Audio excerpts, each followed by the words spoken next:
donde puedan relacionar muchas cosas o relacionarlo con mucho. Las preguntas que tengan serán mínimas, ¿sí? Pero la idea es que ustedes puedan desarrollar un tema, teniendo en cuenta, bueno, anticipó de que serán 15, 20 minutos, más de eso no. Así que bueno. No va a ser una hora. Sí, Matías.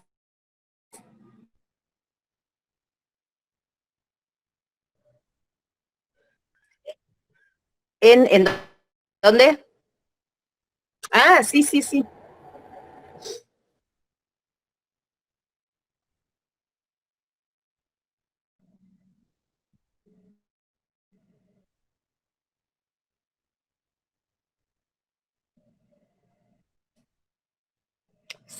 Sí, sí, no, no sé si está bien eso. Yo no sé si hacerlo tan un trabajo de ida y vuelta, sino que ustedes preparen una región, que hagan una presentación en PowerPoint o Prezi o lo que sea, poner, porque la idea es que ustedes me demuestren que miraron los mapas, que miraron los videos que les mandé, ¿entienden? Que, bueno, con las fuentes que trabajamos en EDI, que ustedes las vieron, las trabajaron, ¿entienden?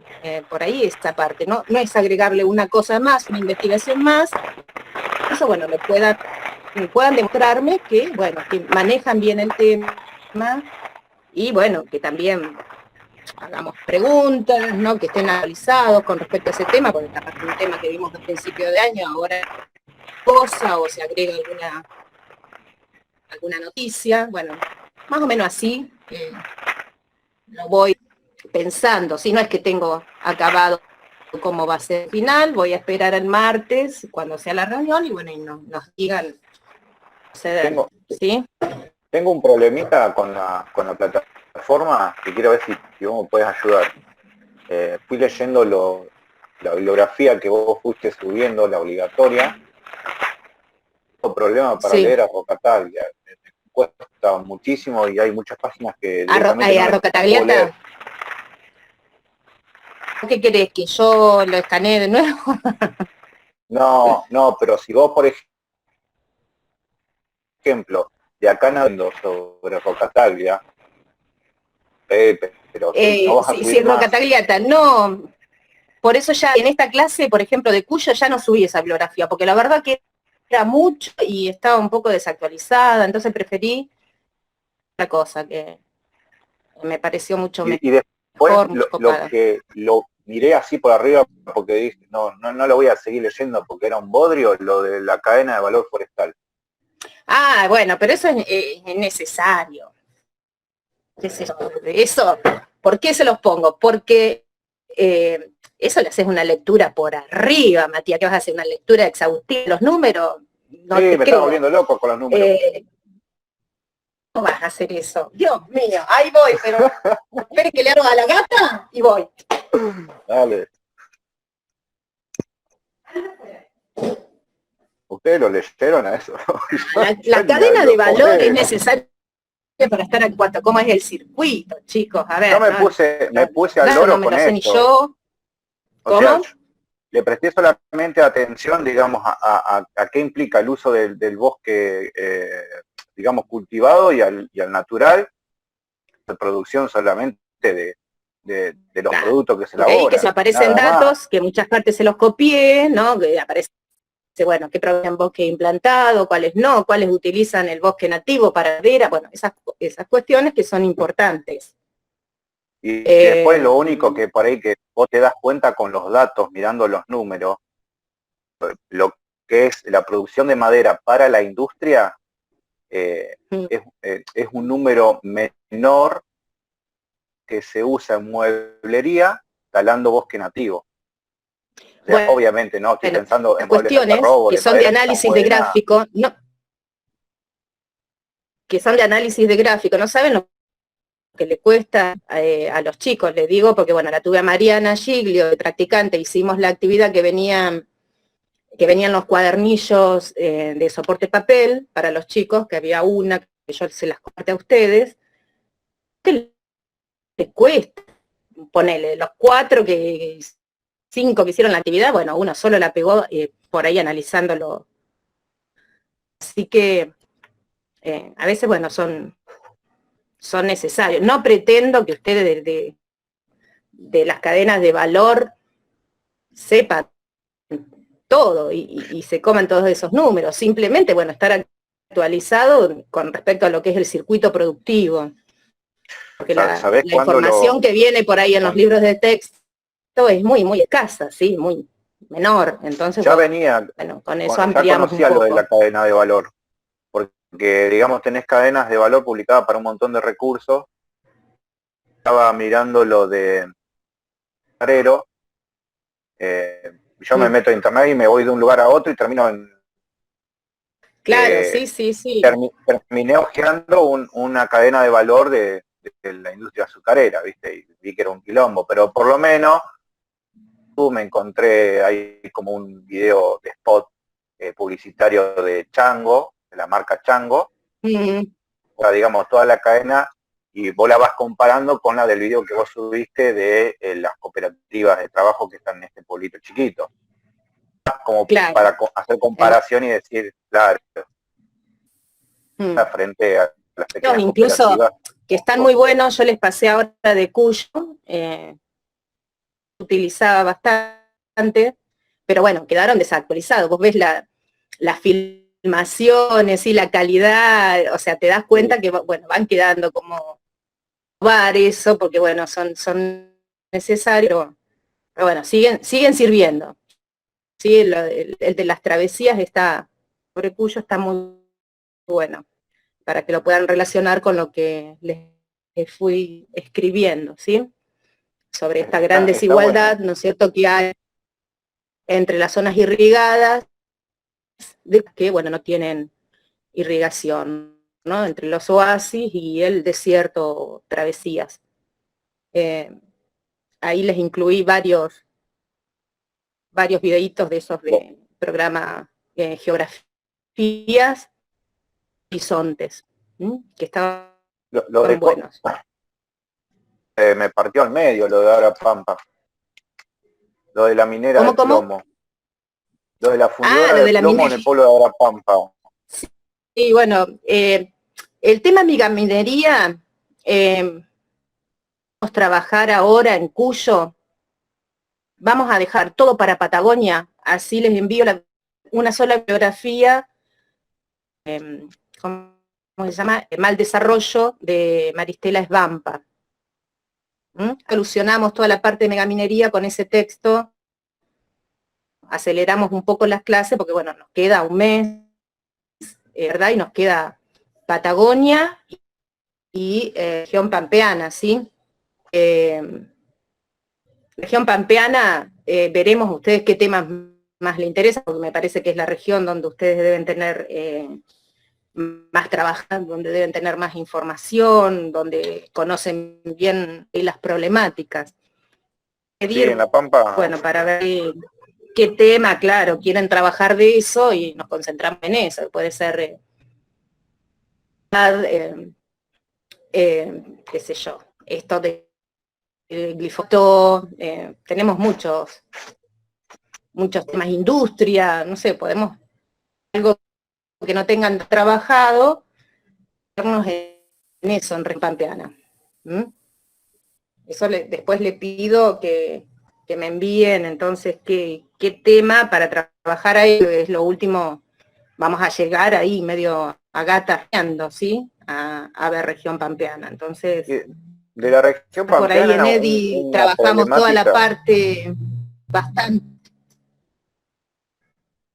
Una problemática que por ahí no he visto que se trabaje mucho en pampeana es el de la industria lechera.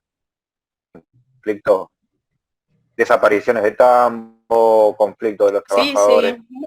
Bueno, voy anotando. Que eso. Sí, Varadero, por ejemplo, en la zona tiene una larga tradición lechera que ha quedado reducido a la nada. Incluso, miren, recuerdo de ferias de ciencia, que era uno de los temas más trabajados por los profesores de secundaria, de la industria lechera, lechera en la zona.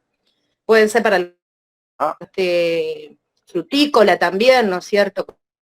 Con esto del desplazamiento por la soja, no sé. Bibliografía nueva sobre ese tema, Profe, que tenía pensado trabajarla. Sí. a ese tema lo están trabajando algunos compañeros en la investigación. La cuestión frutícola, Sí. bueno, pero podemos trabajarlo, o ustedes, claro, cuando hacen los informes de investigación se ponen al tanto, ¿no es cierto?, de más. sí, ¿Sí?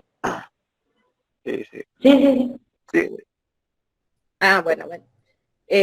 No sé, bueno, son opciones. Voy anotando, ¿no? sí, Frutos hay mucho, lecheros, por ejemplo, frutícola. de los lecheros hay mucho en internet. O sea, viste que hay noticias de 15 años atrás, tenemos noticias con respecto a la leche. Siempre hubo un quilombo, cisterna volcando 10.000 litros de leche porque no se los quisieron pagar al precio que querían, o por protesta, no sé si te acordás. Sí, como recordar si es uno de los temas que trabajo. Cuando vemos estos circuitos, lo encaro por ese lado, la protesta de los pequeños y medianos productores, ¿no? Vemos así la desaparición de... Y bueno, enganchado con estas protestas que fueron las primeras, después el frutazo, el verdurazo, ¿sí? Varias que, por ejemplo, cuando vemos el circuito de las frutas en Alto Valle de Río Negro, vemos la cuestión del frutazo, ¿sí? Que es una de las protestas de los pequeños productores ante la llegada de manzanas chilenas o sudafricanas. Agustín. Acá lo que pasó mucho con la producción de fruta es como el monopolio de la sofisticación acabó, digamos, con árboles que tenían, por ejemplo, 20 años, digamos, que eran totalmente productivos, igual que por la rentabilidad de la soja, los tiraron a la mierda y empezaron a cultivar solo eso, soja y en algunos casos algunos tipos de grano. Claro, sí. Y la problemática también laboral, ¿no?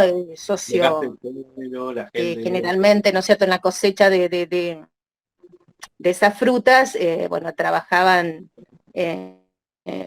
había trabajadores por ahí sin calificación, ¿sí? Que, bueno, si la iban rebuscando con estas changas, bueno, eso es una problemática bien concreta, así, de nuestros partidos, qué sé yo recuerdo años atrás, 452, los alumnos adultos míos, bueno, casi todos, trabajaban recolectando los duraznos ahí en San Pedro, ¿sí? Una gran parte. Entonces esa es una problemática. ¿Me escuchás, También podemos Roxana? decir, ¿no es cierto? Yo a Cuyo les mando como una de las problemáticas sociales y productivas esta cuestión que es para debatir, de que no hay trabajadores, ¿sí? De que no hay gente para levantar las cosechas, ¿no es cierto?, y aceitunas. También una estigmatización.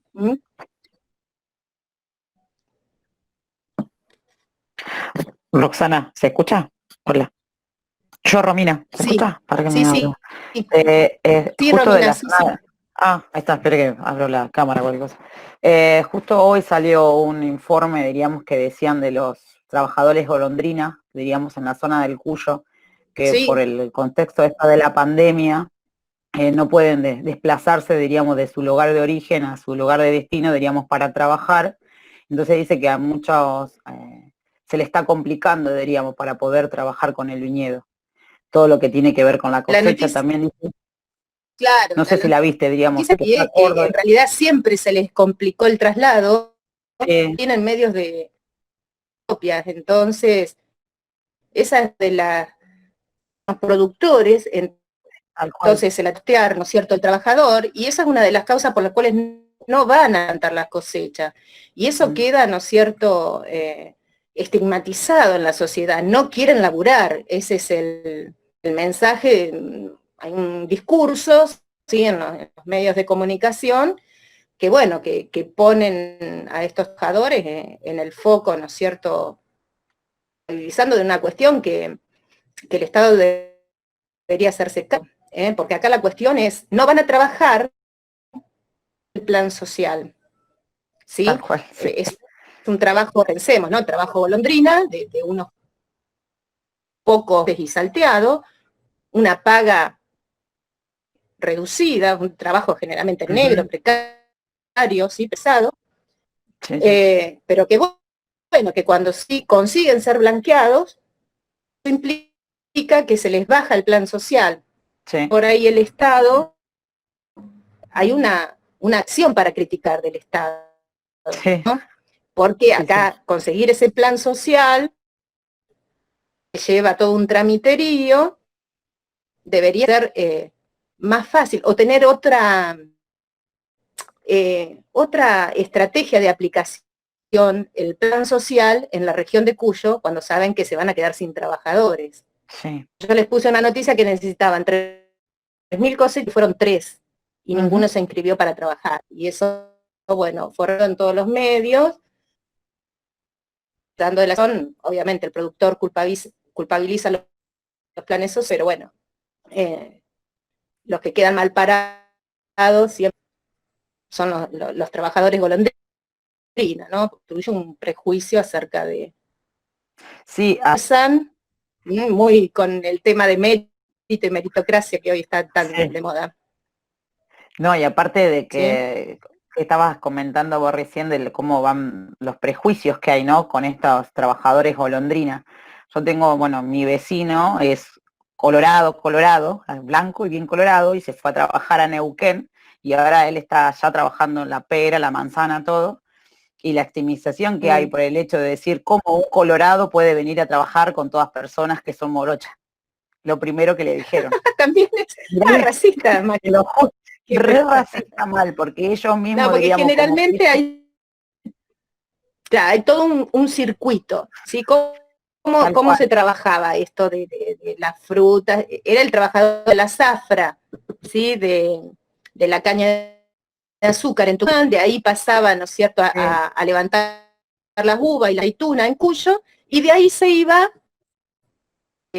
al circuito de las peras y de las manzanas en Río Negro. Ese era el circuito que hacían, interviniendo inmigrantes, muchos bolivianos.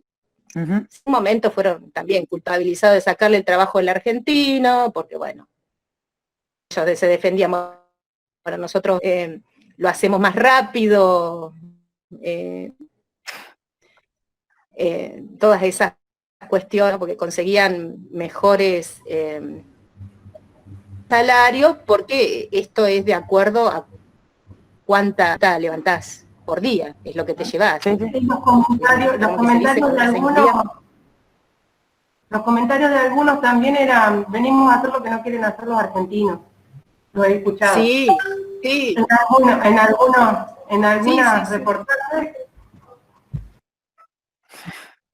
Sí. Sí, tienes razón lo que dice Ani. Es así. Entonces, claro, el que ya no prefiere vivir del plan social y no, bueno, pero hay que ver en el fondo qué cuestiones hay y qué cuestiones tiene que agilizar el Estado, que no se produzca esto de tener que tirar, ¿no es cierto?, o dejar en las plantas las aceitunas. Entonces hay una problemática de fondo. Son los bajos salarios, la existencia de burocratización en los planes sociales, bueno, hay que ver qué pone el productor también, ¿no? Están pidiendo como, bueno, mucho se tuvo que mecanizar ahora ante la inexistencia de cosecheros, bueno, también están pidiendo más por esa uva, ¿no es cierto? Esa es la realidad, cuando hay tecnología de por medio, ¿no? Con algo que financiarlo también, el productor tuvo que invertir y ahora paga también, ¿no? Esas inversiones que hizo, porque no hay trabajadores. Parece todo como medio ilógico. Bueno, esa es una de las temáticas que les puse como para ver, ¿no? Además de esta problemática ambiental de las zonas, ¿no es cierto?, agua y sin agua, ¿no?, que es lo que marca, sobre todo en Mendoza. Ahí tenemos una gran parte de la población, ¿no es cierto?, viviendo en esos oasis, 7% de la población vive en el 4 o 3% del territorio. Una problemática, ¿no? La ciudad se va expandiendo, zonas que van quedando sin agua. Eso aparece en uno de los datos que tienen para ver sobre Mendoza y las acequias.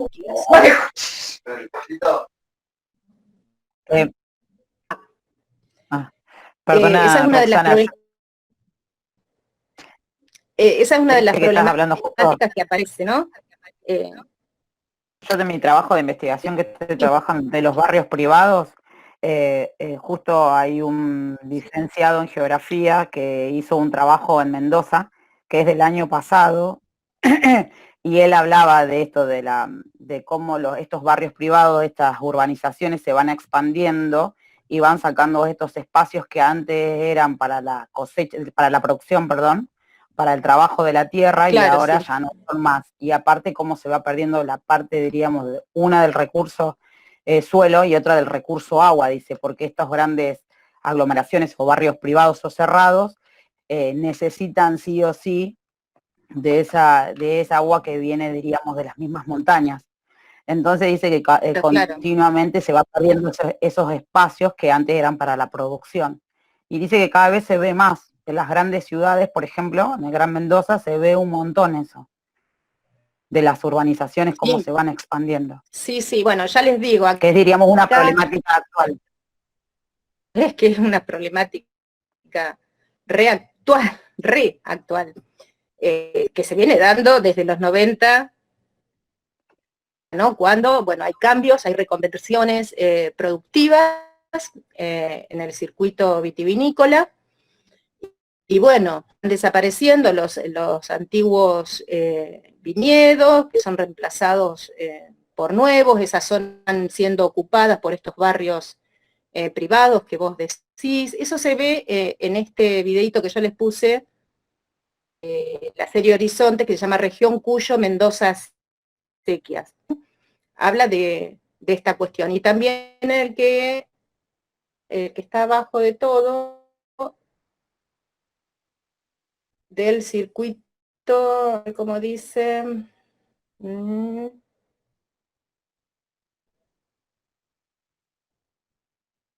ay Dios, oasis. En esos dos habla también de estas problemáticas, ¿sí? Ante la problemática de la reconversión, por parte también de la demanda internacional, ¿no? Se le pide a la región que, bueno, que mejore sus viñedos hacia cepas, ¿no es cierto?, más finas, cambiar las variedades de uva. Entonces, bueno, antiguas áreas vitivinícolas van siendo abandonadas también por presión, ¿no?, por presión inmobiliaria.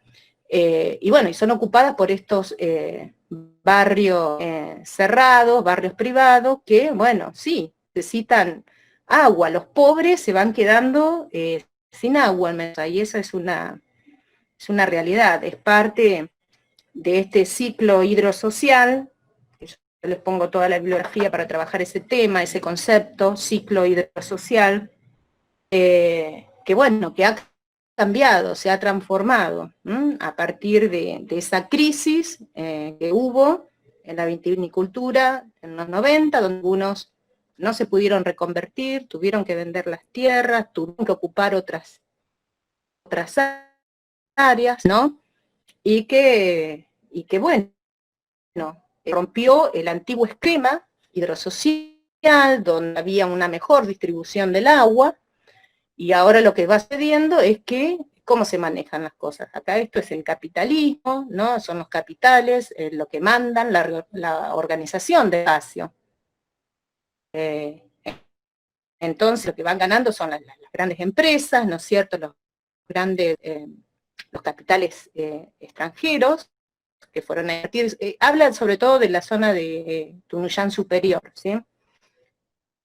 Que bueno, que van ocupando ese oasis y que van para conseguir agua, ¿no? Antes el esquema era igualdad en la distribución del agua, era mucho más igualitario de lo que hoy se plantea, ¿no?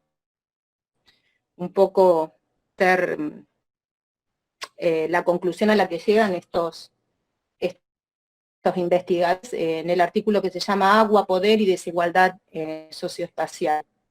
Social en Mendoza, que es va de 1990 a 2015. En el artículo hay muchos conceptos que nosotros debemos trabajar, ¿no?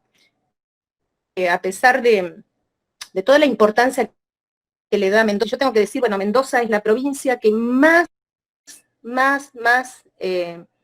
importancia al agua, ha sabido cómo aprovecharla, cómo distribuir esa escasez. Ahora, desde los 90 para acá, ha cambiado el esquema, y se ha dejado convencer por los capitales que van copando la Dirección General de Irrigación, ¿no? Hay leyes, las leyes más antiguas sobre agua están en Mendoza, ¿sí? Que es de 1884.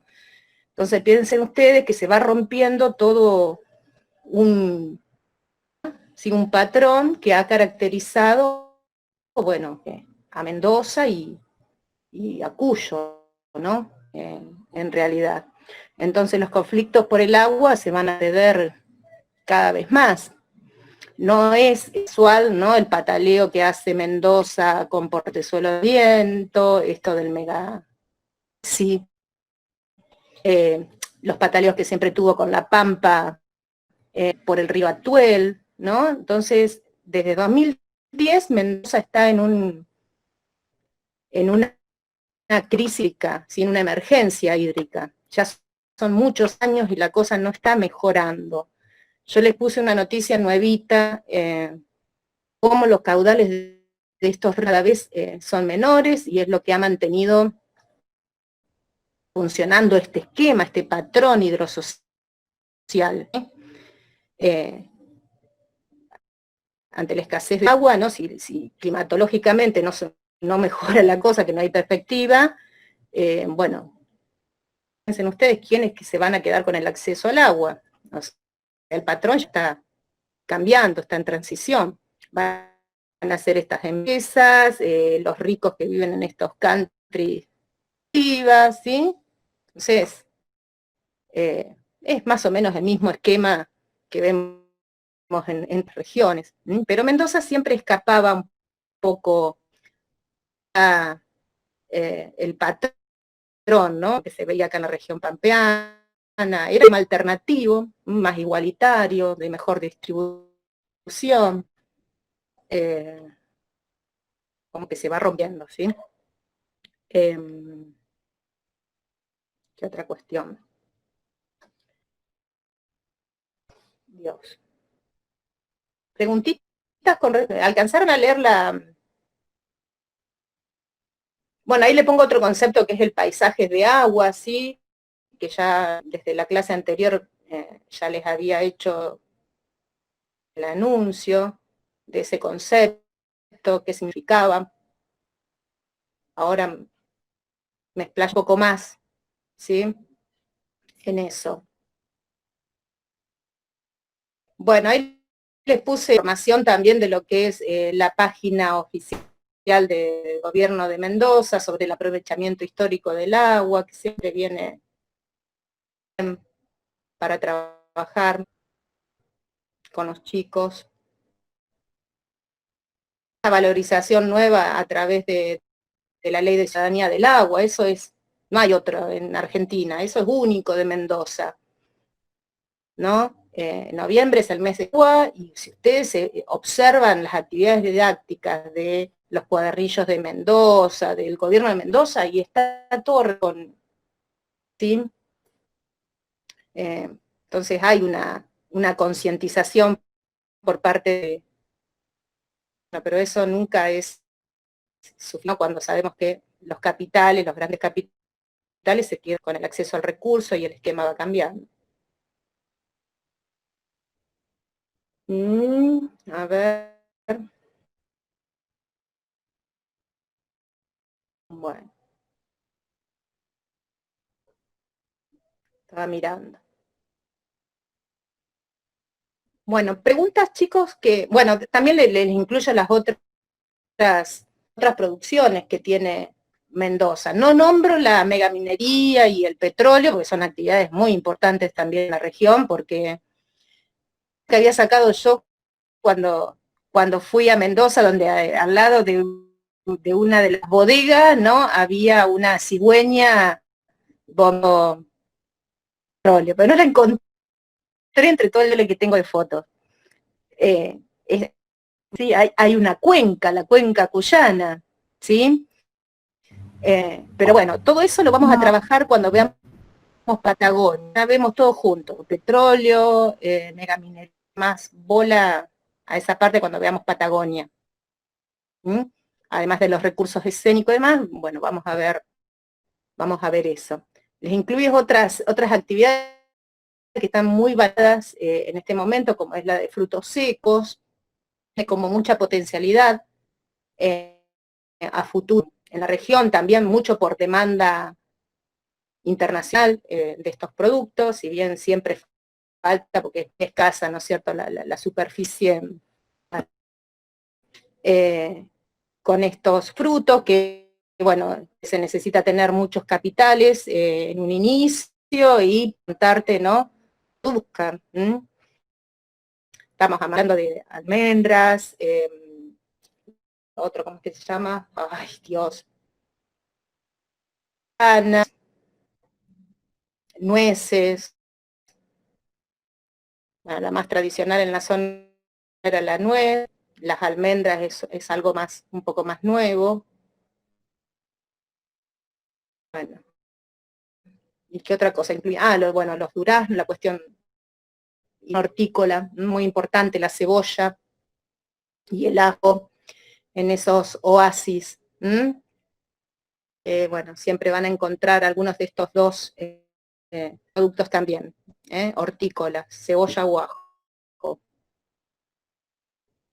Tomates también.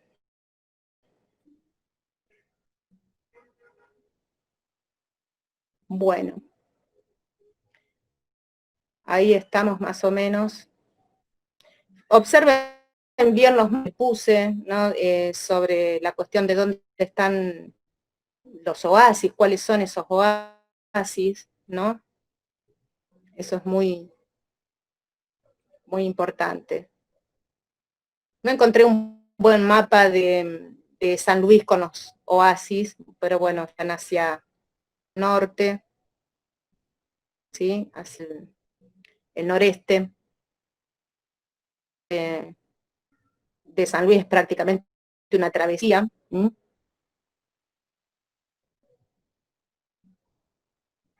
Le puse el modelo territorial para que vean la cuestión de las vías de comunicación, los oasis, cantidad de población, ¿no? Cómo entran, ¿no es cierto?, en un escaso territorio irrigado, ¿sí? Oasis, ustedes saben que el más top es el Valle de Uco, más afamado porque, bueno, está luciendo los mejores vinos, ahí los que consiguen los premios internacionales, así que es como que top internacional. Bueno, una cuestión importante es ¿no? Estas zonas de travesía han sido, o el desierto como le dicen ellos, también ha sido la zona de sacrificio de los oasis. Vivieron y viven en base, ¿no es cierto?, a que estos territorios extra oasis estén cada vez más secos. Hay una degradación que se produce producto de la actividad vitivinícola en esos oasis, ¿no? se ha deforestado, hubo una minero, ¿sí? En la zona muy importante que se ve reflejado en el video que les pongo, sobre todo en la zona de, ¿sí?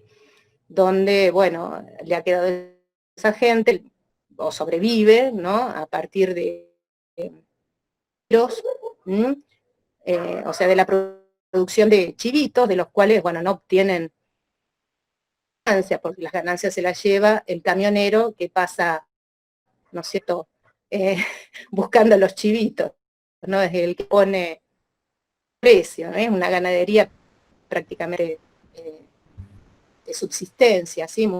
Un trabajo artesanal, ¿no? Claro, sí, sí, una actividad Porque como muy... nosotros veíamos que bajaban, ponele que cruzaban todo lo que es las leñas, o sea que venían desde el Sosneado, venían acarreando los chivos y los cruzaban por toda la 40 hasta llegar a Malargüe, que se hace la fiesta del chivito. Y ahí matan, no sé, la cantidad de chivos, digamos, bueno, y la fiesta nacional ahí, ¿no? Pero Claro. Los niños con los padres, toda la familia acarreando, ¿no? Claro, claro. Claro. Mira qué bueno, así que estuviste en la fiesta, ¿en qué? ¿La veraneada? No, estuvimos en Malargüe, en el camping. Estuvimos ahí. No llegamos a la fiesta del chivo, pero el hombre que cuidaba ahí nos contaba, porque es al lado, en el terreno de al lado, en el camping, no sé cómo se le dice, como un terrenazo, donde van y matan no sé qué cantidades de chivo, ¿no? Y cuestión que nosotros veíamos cómo venían atravesando, mientras íbamos a Malargüe, la cantidad de chivitos, y los nenitos chiquitos iban 2 o 3 adelante, y el padre atrás con el caballo, y los traían arreándolo para esa fiesta, desde el Sosneado, pero no sé qué cantidad de kilómetros hay. Tremendo, digamos, el trayecto desde el Sosneado hasta Malargüe es bárbaro. Y todo a pie. Ah, mira, no llegué a esa parte, porque yo dije, bueno, no vamos a ir para la parte más desértica, digo, bueno, vamos a quedarnos. Está bueno. Pero bueno, más de la zona de los oasis y demás. Pero no, esa parte, Payuña, me dijo yo, Mariana Giglio, que también la recorrió, que es una cosa preciosa. Dice que la cantidad de volcanes no es impresionante, impacta verlo. Hermoso para recorrer. Bueno. Bueno, chicos, cosa, ¿sí? Con respecto a este tema, ¿sí? Me preguntan, lo hablamos, bueno, tenemos bastante por ahí contacto, vamos poniendo cosas, pavadas a veces no tanto, ¿sí? Pero que bueno, que sirven para mantenernos en contacto. Bueno, vayan leyendo, algo, o quieren, me preguntan, me dicen, yo no tengo dramas, ¿sí? Que viene, vamos a hacer con Cuyo, ya vamos a ir saliendo de Cuyo, ¿sí? De a poquito, con el tema de petróleo, sí, y minería, pero ya me voy hacia Patagonia. En la misma clase creo que voy a hacer así un zoom, y ya me meto hacia Patagonia, porque si no, no llegamos. Patagonia parece que no tiene nada, que es todo homogéneo, sí, la nada misma, la monotonía, pero hay mucho para ver en cuanto a homogéneos, muy, muy diferentes. Entonces, bueno, tenemos que verlo. Piensen que tenemos todo el litoral marítimo para ver, toda la zona de los Andes, bueno, la zona de meseta, es bastante heterogéneo. Vamos a tocar varios temas. Entonces, tenemos esto del petróleo, peras y manzanas, la pesca, hay bastantes cosas para vaca muerta, el fracking, bueno, o mucho. ¿sí? Entonces quiero meterme más Argoña. Bueno,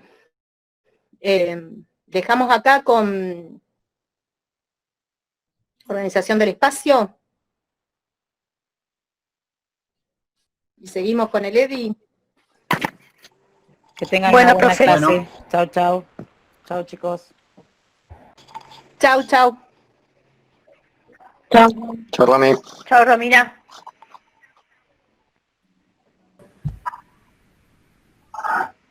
Sí.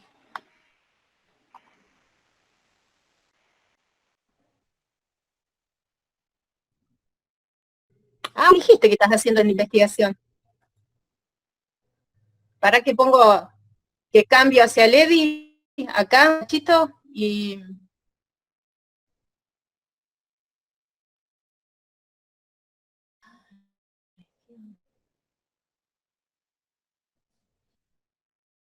Ahí vamos.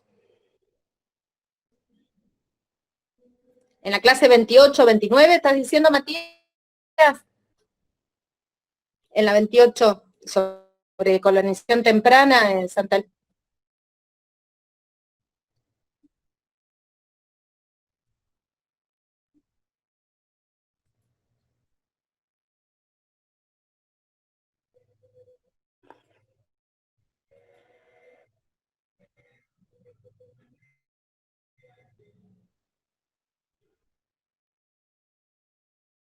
Ay, no te puedo creer. ¿Ese es en San Pedro?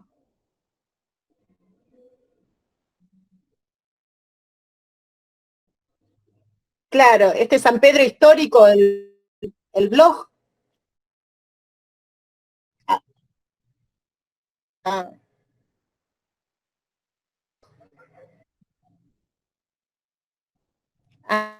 ah, acá, este. Historia documental de San Pedro, licenciado Américo Piquín. Así que esta parte lo escribiste en vos más. Y bueno, ¿y por qué viene tu interés con respecto a Santa Lucía? Este de Rodríguez.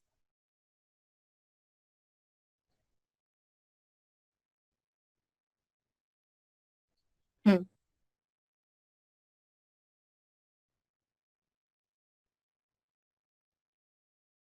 Ah,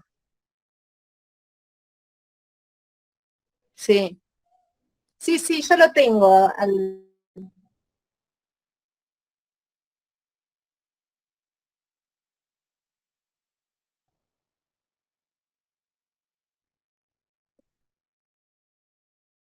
Ah, mira vos. Sí, qué bueno. Sí, este libro yo lo compré en una feria del libro. Lo vi en la editorial esta Duncan y hay poca difusión entre lo que es la bibliografía para verlo local, digamos. No se hace mucha difusión. Este es un tema, claro, sí, viste. Eso es lo malo que tenemos, que nos quedamos con las cosas y las investigaciones ahí sin difundir. Eh, y bueno, este es un tema que generalmente por ahí lo toco cuando tenemos las clases presenciales, muy así por arriba también, y bueno, quería algo, ya que bueno, la mayoría de ustedes son de allá, de San Pedro, bueno, quería incluir algo, viste, estamos hablando de inmigración temprana, y bueno, sí o sí, los suizos acá, sino que bueno, que también hubo en San Pedro y Santa Lucía específicamente, ¿no? Estos irlandeses, los escoceses, ¿sí? Acá también hubo presencia de irlandeses, y bastante, muchos de ellos después consiguieron propietarios, ocupar cargos, ¿no es cierto?, en el municipio. Hay muchos actos, ¿sí? Irlandeses acá en Varadero. Bueno, acá yo les incluí mucho de Capitán Sarmiento, porque en Capitán Sarmiento hay una gran inmigración andesa. Ahí conseguí un poco más de bibliografía.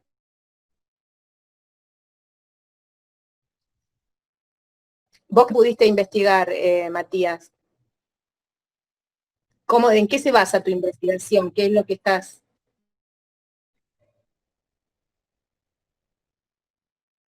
Ah,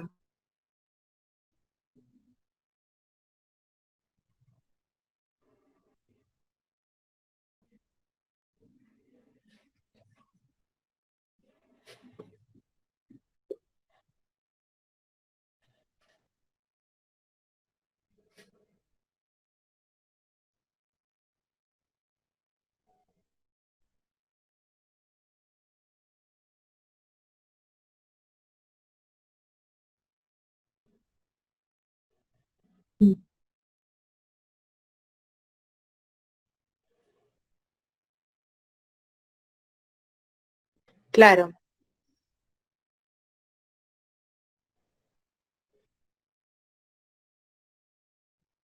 claro. De, de Carlos Montagu.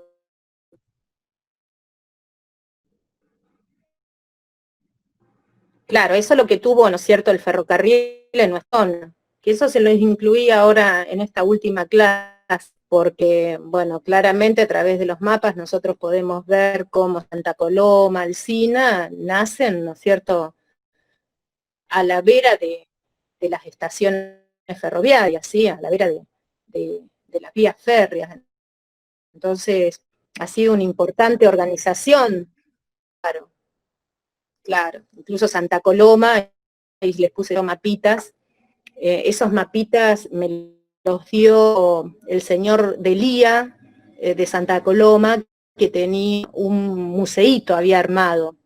Fue graficando, bueno, con mapas que él tenía y demás, cómo había nacido, ¿sí?, de Santa Coloma. Interesante el trabajo que hizo ahí. Yo les puse dos mapitas más que muestra, ¿no?, como Santa Coloma fue creciendo a la vera de el puesto 128 de la estación ferroviaria, ¿sí? Entonces eso es importante, marca, y vengo diciendo de que, bueno, cómo se fue organizando y estructurando. Primero fue ¿no?, después fue el ferrocarril, después va a ser la ruta. En nuestro país es que todo eso se dio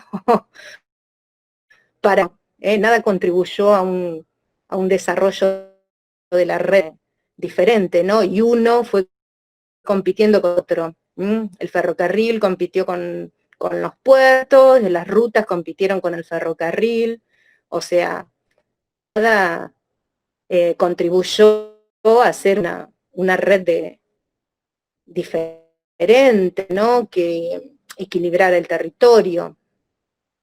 Es una realidad de nuestro país. Y las rutas se van a trazar siguiendo el ferrocarril, cortarlo, ¿no?, como había sido lo ideal para producir distribución en el territorio.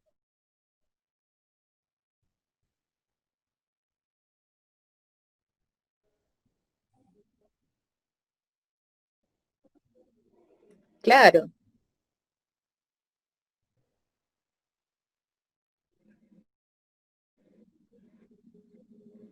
Ah, sí, sí, sí. Las otras sí, claro, claro, sí. Claro, ¿no? Esta cuestión de eso, no sé, y un medio fue compitiendo con el otro, en vez de hacerlo complementarios, eh, compitieron anulando, tema más o menos territorial. Claro, tenía otra trocha.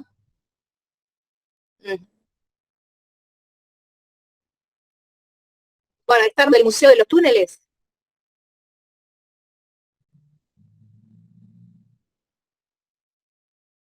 Sobre el porque esa es una investigación que ella hizo, sí, en su momento, que hay poca información de eso también.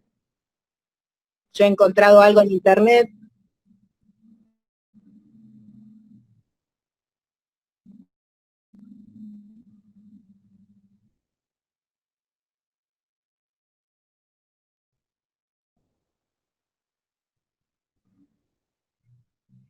Oh, qué rehueso de los túneles el año pasado, me acuerdo. Ay, Dios. Entonces acá ya en Varadero sacamos a relucir nuestros túneles también.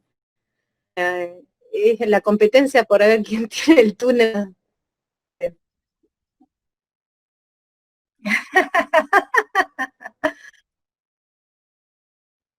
No, nosotros tenemos túneles fantasma, porque los vieron, parece ser dos personas o muy personas y buscando los túneles, porque toda la investigación que se está haciendo en lo que es el cine San Martín, investigación arqueológica y demás, bueno, reavivó esta cuestión, y en la sociedad española, reavivó esto de los túneles, ¿no? Que supuestamente, bueno, como ahí, zona de la plaza, ¿no es cierto?, en esa manzana vivían los San Martín, que habría sido, bueno, los túneles que ellos utilizaban para escapar, para contrabandear, para todas estas cuestiones, ¿no?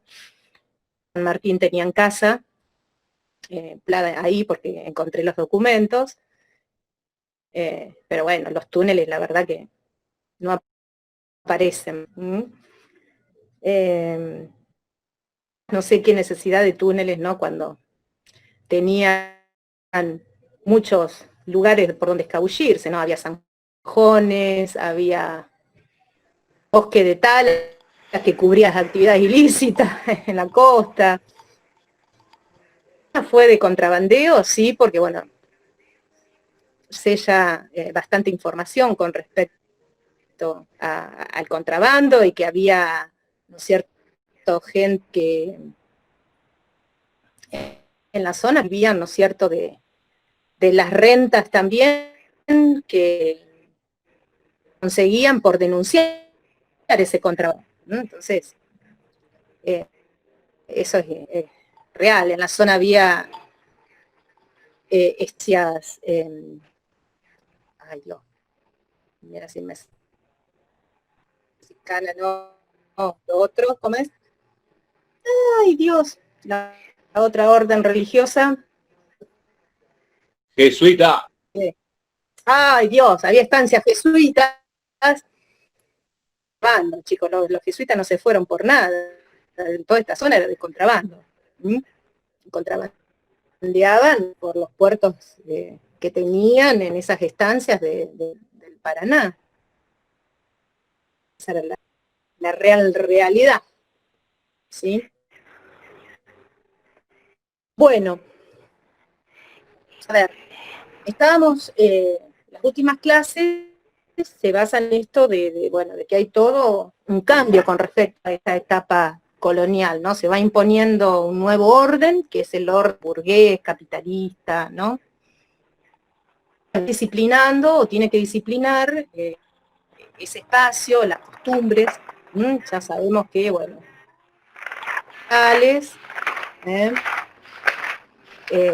la verdad que no le gustaba mucho lo que había, así como para emprender la inserción de nuestro país en forma dependiente, obviamente, de ese capítulo, ¿no? Entonces, estos inmigrantes que nosotros lo vimos, ¿no? Una colonia suiza, esa inmigración temprana también de irlandeses, los vascos, ¿no? Que fueron los que primero van llegando, bueno, se van insertando como mano de obra, ¿no? Dentro de ese concepto. Mano de obra que va a conseguir, bueno, diferentes suertes, ¿no? Acá suizos en Varadero, a muchos de la posesión de la tierra, ¿no?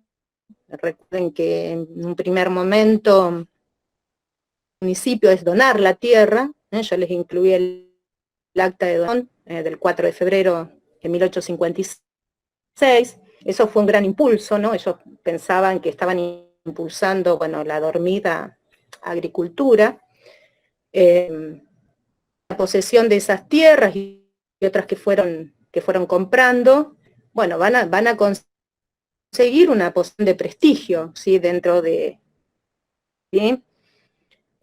O sea, no todos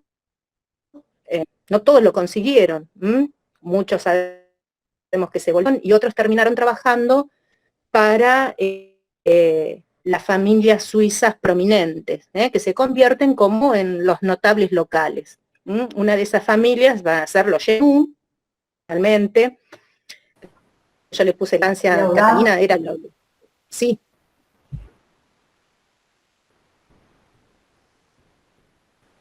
¿Sí, Anaí? No sé quién habló.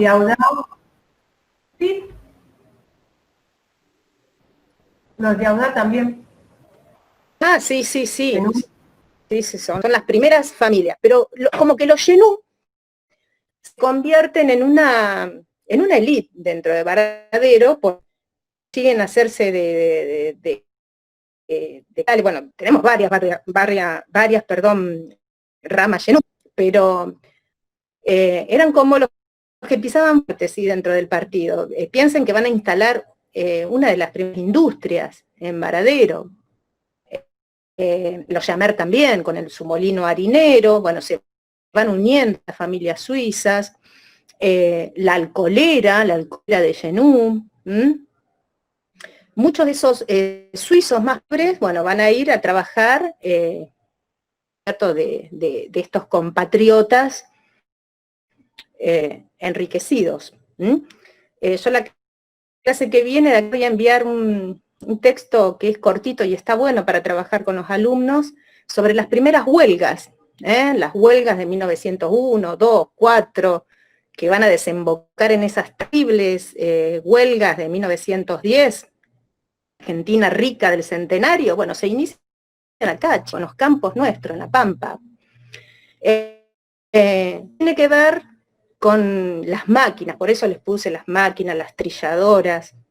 Se van a asombrar con cómo aparecen estos Genú en esos textos y cómo son vistos, tienen que luchar, ¿no es cierto?, por conseguir derechos, mejores salarios, ¿sí? Entonces, está bueno para verlo con el tema de la cuestión obrera, porque las primeras huelgas fueron en el campo, tienen que ver con el uso de esas maquinarias y esas en el campo.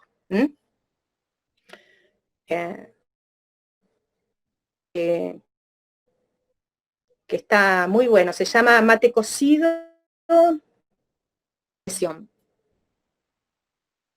y está bueno para trabajarlo. Es un texto que es cortito, no se asusten. Me vengo acá. Bueno, ¿qué están pudiendo de estas clases que les mando? Vienen atrasados. La secuencia que armaron alumnos tuyos de la estancia colonial. Ay, ¿cómo? Mucho, se entrecortó mucho.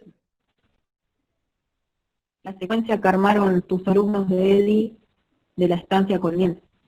Están buenos los textos que usamos. Bueno, sí, con esa nos presentamos en la Universidad de Luján, en una de las jornadas, ¿vieron que se hacen todos los años? Vinculación entre investigación y didáctica, entre los niveles, digamos, secundario y universitario. Bueno, fuimos con esa y otras 2 secuencias más, 3 secuencias llevamos. Otras eran sobre la región, sobre el Varadero colonial, y otra era sobre todo lo que es más geográfico, los ambientes, el patrimonio natural de Varadero. Ustedes, Me yo llamó la todavía no atención miré, no de- terminé de ver. Me llamó la atención lo de que ponen en cuestión la existencia de los gauchos, como que son un mito, en algunos de los textos lo dice. Claro. ¿Por qué son un mito? Porque en realidad la palabra esa gaucho, en ninguna categoría censal, ¿sí? Es más bien una figura social el gaucho, pero es una figura productiva. Antes la palabra gaucho, ¿sí? Ese se inventó, que lo inventó Sarmiento después. Vieron que inventó todo, bueno. Pues esa generación del 80 inventa el gaucho. Cuando el gaucho desaparece, lo inventan. Se ve re bien en literatura, ¿sí? Cuando está desapareciendo el gaucho, lo mitifica. Pero bueno, no es una categoría socioproductiva. Es una categoría social, nada más. En ciertas fuentes, en cierta literatura, pero no, ya les digo, en censo no, nunca aparece la palabra gaucho. ¿Qué es el gaucho? Bueno, es un campesino pobre. Y para eso viene muy bien estudiar el Martín Fierro, ¿no? Qué sé yo, tuve en mi pago un tiempo hijos, tienda y mujer, me echaron a la frontera, ¿sí? Familia, Martín Fierro, hacienda, alguna hacienda, sería algún agregado, un campesino agregado en campos. La figura del agregado es una figura, no es Río de la Plata, si no existió en el resto de América. El agregado le servía al propietario, porque bueno, le hacía de límites, ¿no? a sus extensos territorios. Bueno, ya veo que en nuestra región la gran estancia colonial, el latifundio. Para nuestra región, latifundio. El latifundio va a venir después para el Río de la Plata. Va a venir después con la enfiteusis, con, bueno, andan las tierras hacia el sur. Y era, bueno, alguna gran estancia salpicada de otras medianas y pequeñas. Mediana propiedad, acá en Varadero, en la de la estancia de los San Martín, que estuvimos trabajando con el texto de Alicia. Es un texto muy sencillo y se puede ver bien. En realidad lo que había era eso, ¿no? Pequeños propietarios. Cuando se conforma la colonia, también es una sociedad de pequeños propietarios. ¿Por qué? Porque estos colonos suizos, ¿cuántas hectáreas consiguieron? 6, más no. Sarmiento de eso es la pobreza, yo les incluí esa frase, eso es la pobreza declarada, ¿sí? Es declarar la pobreza a esta gente que se va a sentar, a nivel de productividad que existía en ese entonces, ¿no? Con 5 hectáreas, 6 hectáreas, o sea, pero bueno, en ese momento poco se podía hacer. Piensen ustedes que las propiedades acá en la zona eran un poquito más grandes, una suerte de estancia, ¿sí? Una suerte de estancia tenía 1870 hectáreas. Ahí sí seríamos como más Gardel hoy en día, con 1800 hectáreas, full en la zona núcleo, ¿no? Que es la nuestra.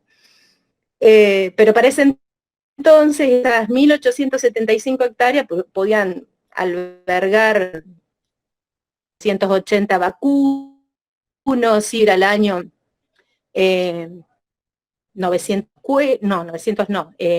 cueros, para no tener que sacrificar todo el rodeo, ¿no? Entonces, la verdad que la productividad era baja.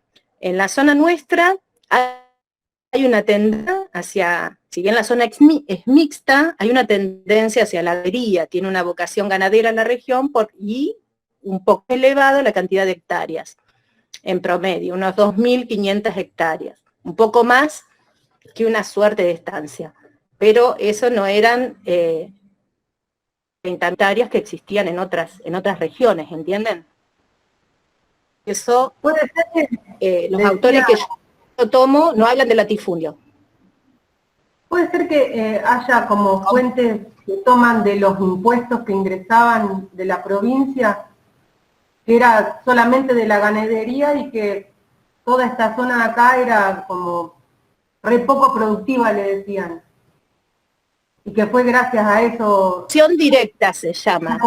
Claro. Eso es algo que después íbamos a trabajar un poco, no sé dónde llegaremos. Creo que ya con esto que les di hoy, salimos ya de la parte de portador y nos vamos a ir hacia otro eje que tiene que ver con las milicias. Así podemos ver algo también, ¿no? De esa parte. La contribución directa era un impuesto, sería como el impuesto a las ganancias, ¿sí?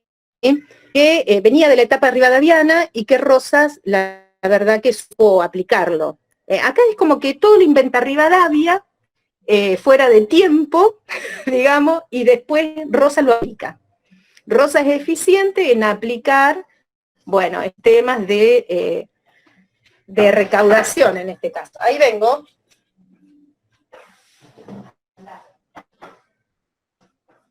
Esta gata me lo hace a propósito. Es eficiente en aplicar, en realidad. Rosa lo que va haciendo es construir, digamos, un orden documentario, se le dice. La papeleta de Conchavo, el pasaporte, bueno, inventó tiempo antes, época convulsionada, en época de guerra, bueno, Rosas lo puede ir aplicando y haciendo más efectiva la cuestión de la propiedad de la tierra, que era lo que le importaba, la propiedad en general, donde viene él, es un hacendado, ¿no? Es un estanciero. Cuestión de la propiedad, del orden, ¿no? Es muy importante durante ese periodo.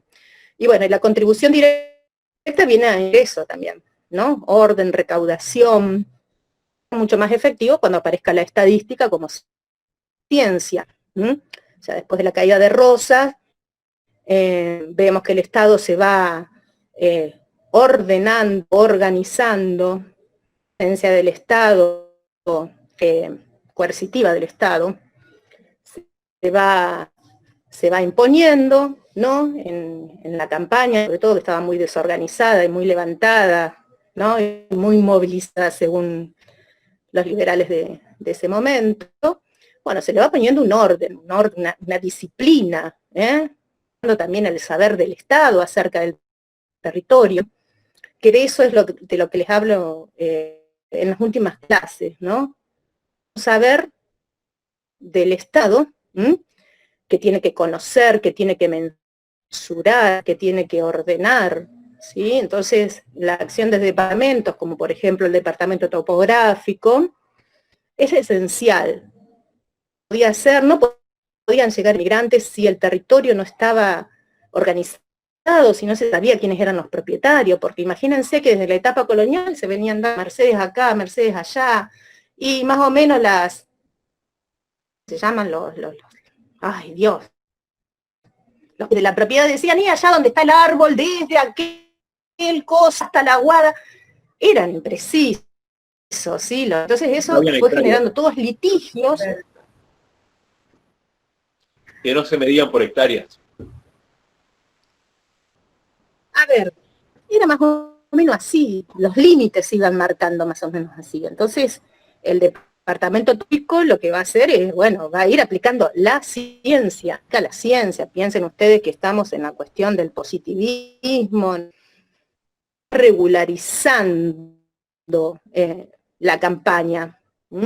Se van regularizando las ciudades, o sea, se va aplicando lo que es la cuadrícula, ¿sí? Como máximo tótem de ese orden, que es un orden racional, ¿sí? ¿Sí? Lo que se aplica es la racionalización, la especialización. Entonces, bueno, Pampa va a suceder eso, se va cuadrangulando, ¿sí? Ahí donde había esos límites imprecisos, el departamento topográfico tiene que ir a levantar los planos. Eso es un proceso que tardó mucho, empezó ahí en la época de Rivadavia, porque el departamento topográfico se cae. Rosas hace algo, o sea, hace el departamento topográfico, pero va a ser a la caída de Rosas cuando comiencen a actuar las comisiones de solares, comisiones de solares, quienes van a estar, ¿no? Los notables locales, el juez de paz y 2 propietarios más que, bueno, ahí donde hay terrenos baldíos en el pueblo se los va a otorgar a uno u a otro, teniendo casa poblada, ¿no es cierto?, porque tiene algunos, el acceso a la tierra tiene algunos requerimientos, hay que construir una casa poblada, ¿no es cierto?, marcar límites y demás, entregar. Y bueno, si yo lo miré al libro de comisiones de solares, porque gracias a Dios lo tenemos en Varadero, hoy legible, pero por ejemplo, lo que viendo es que en las primeras hojas, no miré todo el registro de las comisiones de solares de acá de Varadero, pero empieza, vas a Bilbaso, vas a Bilbaso, vas a Bilbaso, vas a Bilbaso, Alsina, vas a Bilbaso.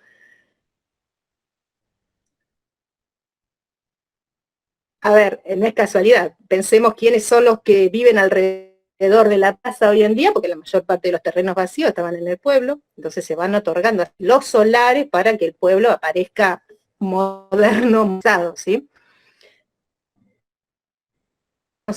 Así, se va imponiendo, ¿no es cierto?, un orden que es regular. Yo les puse una serie de planos, el de 1830 de Varadero, donde se trata de aplicar la cuadrícula, pero Varadero no entra en esa cuadrícula, entonces el plano se tuerce, aparecen los cañadones, los pantanos, todo eso que después va a tener que ser disecado, porque además aparecen enfermedades, ¿sí?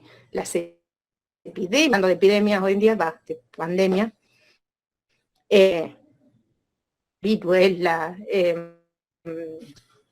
tuberculosis, la tuberculosis en la época horrible, y eso hace avanzar lo que es piensen ustedes, miren, yo cuando muestro fuentes de la tuberculosis, yo le puse un texto que se llama La Espura, que está buenísimo para leer seguro. Sí, solo vamos a leer algunas cuestiones que tienen que ver con las plazas, los espacios verdes, porque aparece eso en la ciudad, que antes no estaba. Imagínense, tanto tiempo para luchar, para sacar lo verde, la pampa, ¿no?, de la ciudad, y ahora volverlo, ¿no? Crear esos espacios verdes, esos pulmones en la ciudad. Todo tiene un porqué. Y eso tiene que ver con estas enfermedades que van causando el cólera acá en Varadero, ¿no? Cementerio con esa epidemia que tuvo varios episodios. Todo tiene un porqué, ¿no? Y eso con que, bueno, se van aplicando criterios de regularidad, los criterios higienistas en la época, bueno, para tratar de que, a ver, de que ese territorio real, y como ese planito de 1830 que yo les puse, que no entraba Varadero ahí, entre en algo deseado, ¿no? El deseado, el plano deseado es el de Frey, 1908, donde todo aparece regular. Si hoy se fijan en las calles, aparecen torres muchas, ¿no? También. Piensen lo que habrá costado propietario, luchar, el Estado luchar, entrometerse en la propiedad de esta gente que estaba desalineada, estaba fuera de la línea, ¿no es cierto?, Bueno, todo eso aparece en lo que es el archivo municipal, que yo estuve mirando, y los litigios se suceden, en la ciudad y en el campo también, porque en el campo, caminos entre propiedades, que tenían que tener determinadas dimensiones, según la ley Ejidos de 1870. Entonces, eso, lucha, litigios que se presentaron. Porque ¿qué derecho, piensan ustedes, tenía el Estado a intervenir en la propiedad? Que es una de las preguntas que les hago. Hoy en día lo cuestionamos, en sentido, imagínense en ese momento que el Estado va a fuerza. Entonces, y esto de que el Estado se va imponiendo costó bastante porque eso aparece en las ordenanzas. Son constantes. Yo tengo un digesto municipal, ¿no?, de esa época hasta 1930, donde las ordenanzas sobre blanqueo de la fachada, porque ¿qué derecho tenía el municipio a decirme, señor, que blanquear tiene que respetar la línea, no puede tener el escaloncito para afuera, no puede tener reja hacia afuera, tiene que estar hacia adentro. No puede ponerme el cerco vivo, tiene que hacer un tapial de tanta altura. Era cuestionado, entonces hay una lucha. El Estado se va metiendo más en lo que es, bueno, el control del espacio público y también del espacio privado, porque después el Estado lo que hace es meterse en la casa. ¿Por qué? Porque están las enfermedades. También tiene que ver con este contexto de que está surgiendo el Estado moderno. Es claro, un nuevo tipo de Estado. Claro. Y tiene que ver con una cuestión jurídica, de derecho. Claro. Cómo se va imponiendo. Todos tenemos que, digamos, responder. A través de leyes, obviamente, digamos, porque... Y eso se puede ver en las ordenanzas municipales, no más, ¿sí? Yo ahí les incluí una sobre blanqueo de fachada que apareció en el diario La Democracia, el diario socialista, que está muy bueno porque están todos también otros, que está bueno, ¿no? Porque eran los pobres los que cumplían y no los ricos. Las ordenanzas sobre blanqueo tenían un porqué y tenían que ver con justamente las enfermedades, ¿no? Blanquear a cal era terminar con las enfermedades. Yo cuando era chica, por ejemplo, estaban los árboles con cal hasta una cierta altura. Bueno, y eso tenía que ver también con las enfermedades, ¿no? La tuberculosis, no sé, capaz que ustedes habrán visto, no escupir en el piso. ¿Y por qué no escupir en el piso? Descubierto que ahí quedaban, ¿no es cierto? Enfermedades cuando éramos recontra tratables, digo, ¿sí? Es un tipo de enfermedades ahora, pero en ese momento te agarraba y no la contaba. Tipo, no me acuerdo el porcentaje, digamos, de mortalidad que había, por ejemplo, con la tuberculosis, pero estoy más que seguro. Claro, una enfermedad asociada además al asiento, ¿no es cierto?, a la pobreza. Entonces va a ser en esos círculos, en esos espacios donde se controle más. Por ejemplo, al terminar con la epidemia de cólera, lo que primero se hizo es controlar la zona del Bajo, la zona del puerto, porque el cólera había entrado, ¿no es cierto?, por ese puerto estaba, hoy que lo vemos, la zona de Barrancas, esa zona del puerto tan linda, bueno, era el espacio degradado en el siglo XIX, ¿sí? ¿Y por qué? Porque ahí estaban los bares, estaría la prostitución, estaba el puerto, siempre puerto asociado, ¿no es cierto?, era el lugar donde estaba el vacío.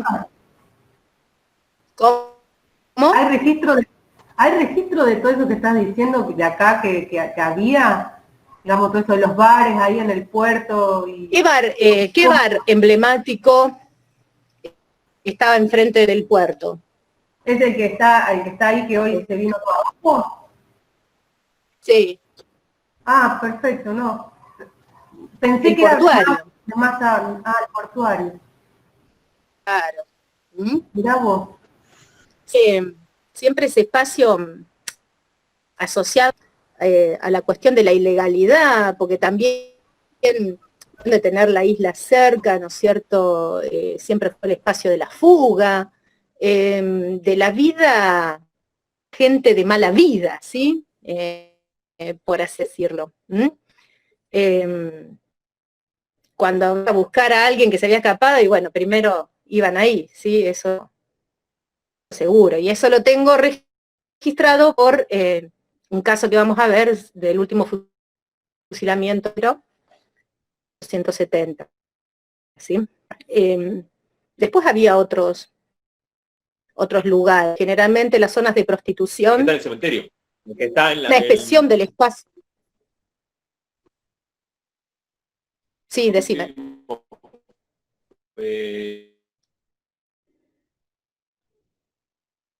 En la puerta del... Ay, no se escucha. No escuché nada, Agustín. No. No, decía que el último fusilado, el último condenado a muerte acá en Varadero, está en la puerta del cementerio. Bueno, eso dicen, sí. Vamos a ver las fuentes. Lo vamos a ver con un texto de Ricardo Salvatore, que tiene que ver con cómo fusila, por así decirlo,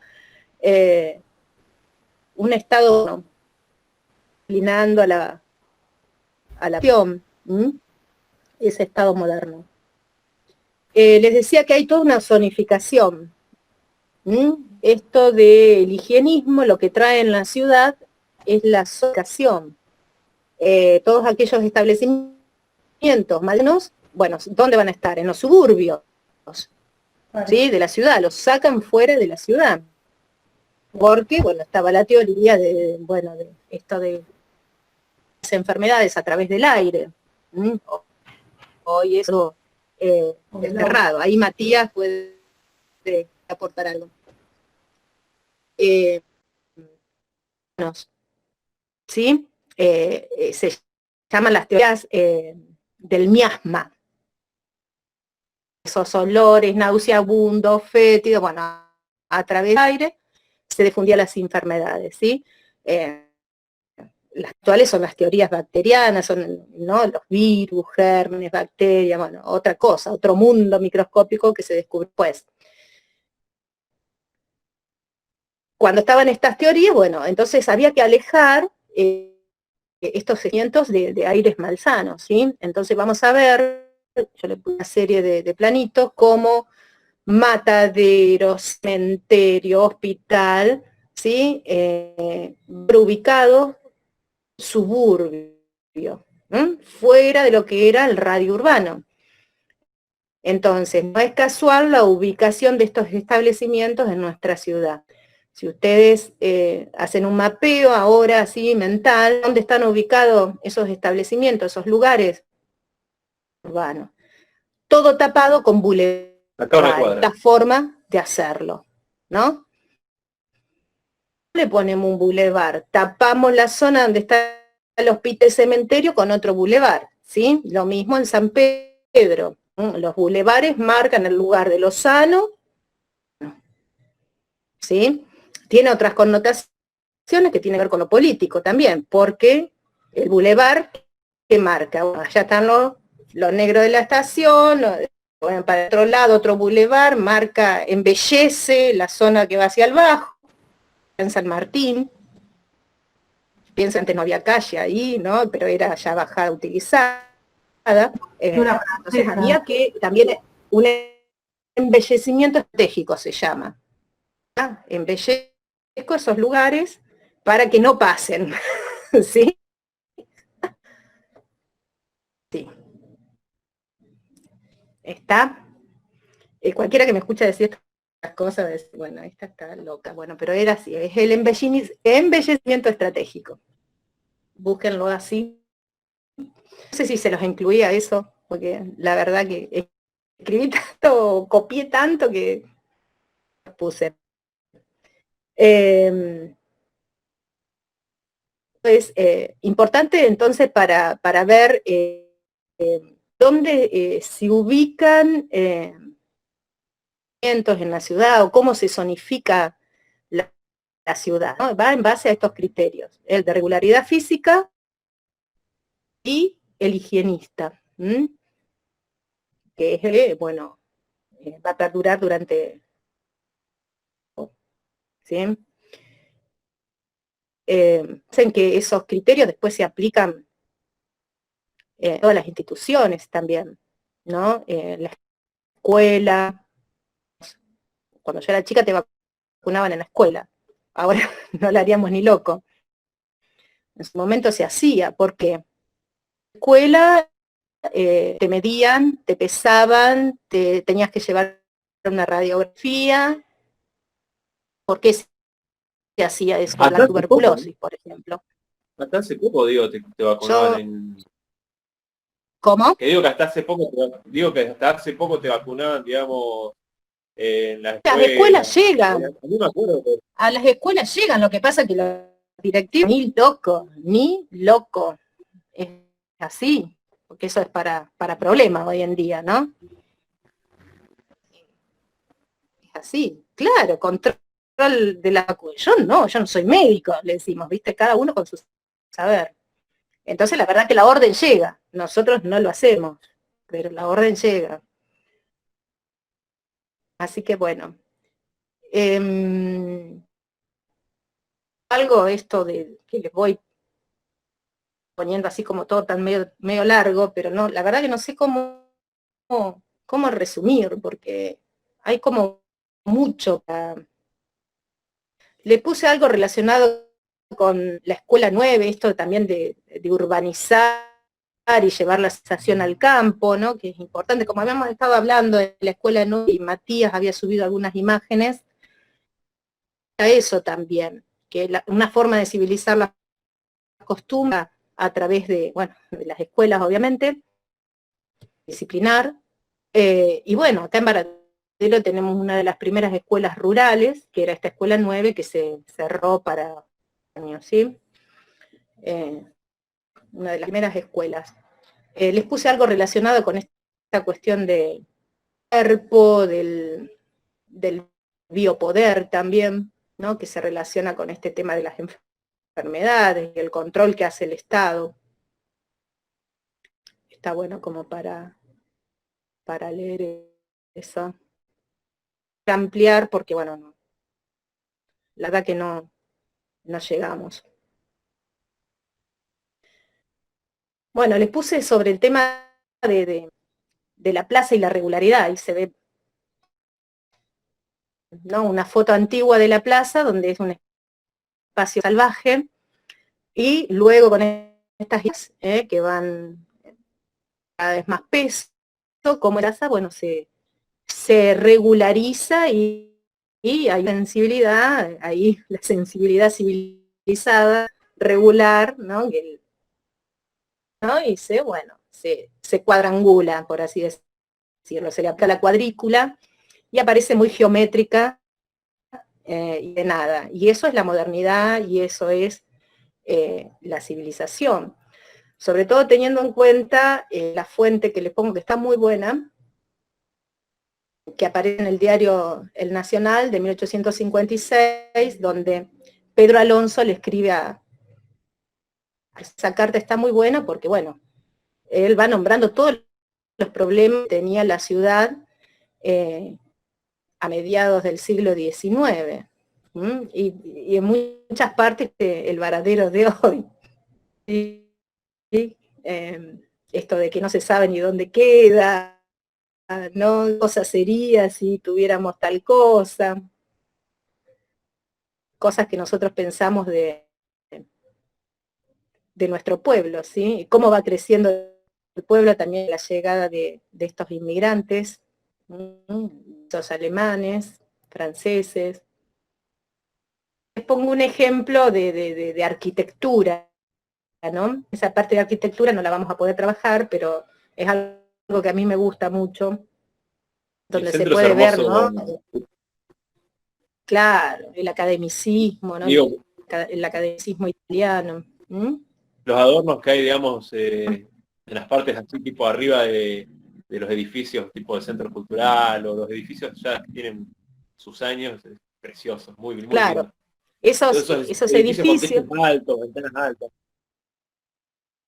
frontis, ¿no? Balustradas, las cornisas. Ahí le puse más o menos las partes, ¿no? De las fachadas, que costó, ¿no? Hay cambio de mentalidad detrás de esas fachadas, todo lo que nosotros llamamos moderación. ¿Qué Y tipo de bueno, todas arquitectura esas sería fachadas esa? que en gran parte se van perdiendo también en Varadero. Teníamos muy buenos ejemplos y algunos, bueno, otros se pudieron frenar, como el que está enfrente del correo, que eso llevó todo un litigio ahí, construyendo atrás y van a tener que ¿Qué tipo de reconstruir. arquitectura ¿Cómo? es, digo, la de esa época, esos tipos Bueno, de edificios, tenemos digamos? 3 estilos, hay 3 estilos básicos. Lo que más vamos a tener acá en Varadero es el academicismo italiano, ¿sí? No tanto el francés, porque primero los que vinieron generalmente era de ese origen, no sea italiano, y segundo porque era mucho más económico que el academicismo francés. O todo otro arte, ¿no? Son todos oficios que, la yesería, ¿no? Y demás que se fueron.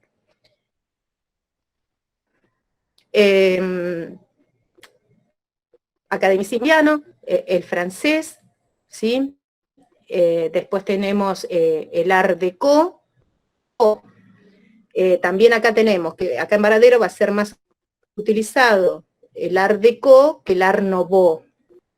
Una cuestión más económica.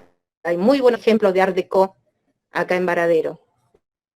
De eso me gusta bastante y estuve escuchando algunas, no todas, de unas charlas que se llaman de ICOMOS, donde participaban, bueno, arquitectos, los estilos, era parte de las charlas que daban de, ay Dios, de patrimonio arquitectónico. No me sale la institución, ya me va a salir. Eso por las cosas. Y bueno, participaban arquitectos, Moreno, por ejemplo, en la bibliografía. Carlos Moreno fue uno de esos que participó, bueno, en estas charlas. Creo que en YouTube los videos, si les interesan, después le paso la parte. Sigo, de academicismo italiano y Art Deco. Que tienen, a ver si consigo acá, para mostrarles, para que ustedes vean cómo es el patrón, ¿sí? El Art Deco con esas súper escaleras hacia los costados, como si fuese la de la casa suiza. A ver, no sé si ven algo acá. Esto es, ¿alcanzan a ver algo? ¿Se ve algo? Art Deco, ¿sí? Esto lo van a ver reproducido en muchas fachadas, de muchas casas del 30, del 40, acá en Varadero. A ver, higiénico también en Varadero se va a imponer mucho lo que es los chalets, y sobre todo después del peronismo, los chalecitos californianos. Piensen ustedes que muchos barrios acá en Varadero van a tener ese estilo. El barrio allá de la estación, ¿cómo se llama? El San Cayetano, ¿me sale? Santiago Apóstol. Sí, es el barrio San Cayetano, ¿no? Bueno, es de Santiago chalecito Apóstol. tipo...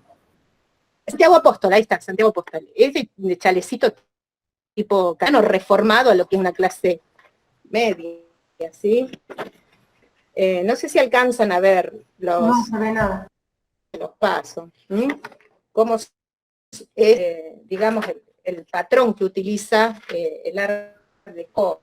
Esto era muy fácil de reproducir en las fachadas. Profe, Sí, ¿y sabés algo de San Pedro qué estilo seguían las también, construcciones? pero en San Pedro lo que tienen es buenísimo, que las casas están marcadas, las que son patrimonio arquitectónico están marcadas. Hay una ordenanza que nosotros la estudiamos, hicimos con los chicos, fuimos a la Feria de Ciencias Nacional con un proyecto que llamaba Enfrentate. Los puedo mandar para que lo vean. Donde, bueno, hicimos esta como hipótesis, teníamos que fachadas, ¿no es cierto?, van desapareciendo a medida que avanza el comercio en la ciudad. De que cada vez había más legislación para proteger el patrimonio arquitectónico. Nosotros tenemos toda una legislación, que le digo la fecha, de 2009, ¿sí?, que protege el patrimonio arquitectónico, ¿sí? Se marcó lo que es lo histórico de Varadero, mediante censa, y se fue delimitando, bueno, qué casas sí, o qué fachadas sí proteger, cuáles no, bueno, pero de eso la verdad que nadie lo tiene en cuenta. En San Pedro lo que tienen casas que son patrimonio arquitectónico las tienen marcadas. Pedro, fíjense, cuando andan por la parte histórica, digamos, por el centro histórico, que aparecen con un número de casas y una breve descripción, y eso está buenísimo. Ah, sí, ya caí donde. Estoy tratando de buscar la ordenanza. Claro. Acá tenemos, hay un montón de manzanas relevadas con fachadas, ¿no es cierto?, históricas, pero poco se hace para protegerlo, ¿sí? El centro histórico está marcado hasta lo que es la calle Cabrera, Moreno. Esa es la parte histórica, fachadas a proteger. Cuando nosotros hicimos el relevamiento, muchos propietarios ni sabían que su propiedad estaba dentro de esta ordenanza para proteger la fachada. O sea, ese es un trabajito que tendría que haber hecho, ¿no es cierto?, ¿no?, con cada uno de los propietarios para generar conciencia. Porque lo que siempre dice Verónica Noya con respecto a esto es que si hay un propietario que no quiere, que no se lo concientiza, la verdad que desde el municipio poco y nada se puede hacer, porque es la lucha de la privada contra el patrimonio. Susana, una pregunta. Sí. ¿El estilo californiano es también el que está el agua corriente, que es también muy parecido con ladrillo hacia la vista, chalecito y toda esa cuestión? Claro. Que está con todos claro. los... Y después tenemos también... ¿Cómo? Como que... eso se echó en la década del 50. Ah, perfecto. En la época el tanque de agua, ¿no es cierto? Sí, es de esa. También. El problema del agua fue terrible, porque el sistema estaba privatizado, ¿no? Y solo algunos vecinos tenían agua. Y había 3 empresas distribuidoras de agua. Eso los molinos se ven en fotos bien entradas en el siglo XX, acá en Varadero. Fotos así de la plaza, ¿no?, por esta cuestión de que no todas tenían agua. Era una problemática terrible hasta que, bueno, en la década del 50 hace la red, con el tanque de agua ese que está ahí, que ahora se restauró. Otros ejemplos de arquitectura, como la de la municipalidad, la del correo, que son ejemplos de lo que es el racionalismo, el funcionalismo, la arquitectura de Le Corbusier, ¿sí? Que se impone a nivel internacional. Algo que siempre me llamó la atención es la estación de YPF, de la calle, ¿cómo es? Nico, ¿sí? De la década del 60, y se ve que la cuestión espacial, ¿no? En ese arquitecto. Que lo había estado investigando y ahora me olvidé, porque la verdad que me meto con un tema y lo sigo y después lo dejo y me olvido. El problema que tenemos acá es que el tema, digamos, por ejemplo, al renovar edificios, todo, se supone que no deberían tirar las fachadas, pero en el fondo, digamos, nadie controla eso y de última se hace y mucho barullo no hay. No, pero por ejemplo, esta que te digo enfrente del correo, esta propiedad que estaba al lado de Aramis, ahí sí es bastante barullo. Sí, lo tuvieron que frenar. Sí. Quedó a medio tirar caso, abajo. Es un caso entre muchos. Por ejemplo, cuando fue querían tirarlo todo, sacar las fachadas, todo. Claro, no, es una locura. Además, una cuestión emblemática. Además de lo arquitectónico, eso es... que queda lindo real, encima, ¿no? No sé para qué lo quería sacar. Una solución que se encontró es donde está el Banco Santander, ¿no? Donde el edificio se hizo atrás, y algo parecido van a hacer en este que te digo, enfrente del correo, porque atrás están ya reconstruyendo, y dejaron la fachada, irán a hacer algún tipo pórtico, algo. Una solución. Los edificios, servir también, tienen que ser funcionales a la época. No serviría, ¿no?, tener una ciudad museo, y preservar aquellos edificios que, bueno, son más, muestran... Innovarlos. Bueno, pero claro, no se pudo conservar, ni siquiera la municipalidad ya te da la idea del cómo en general se piensa, ¿no? Claro. Desde Sí, ahí eso fue por cuestiones políticas, y ahí lo que se impuso es el estilo o función de la época del 50, del 60, para todos los edificios institucionales. Correo, por ejemplo, es un excelente ejemplo de ese estilo. Se hace con ideas racionalistas profundas, ¿no? Cada tiene una función, hay una especialización. Observen el correo cuando van. ¿No? La forma geométrica, las venecitas, igual que el de DEM, que ahora se la sacaron. Es muy de la Bauhaus. Muy Bauhaus. Muy geométrico, muy de esa época. Bueno, pero también representa la idea de un momento, ¿no? De un momento histórico. Entonces, por eso valen. Su estilo, ¿no? De acuerdo a ciertos valores que están en la sociedad.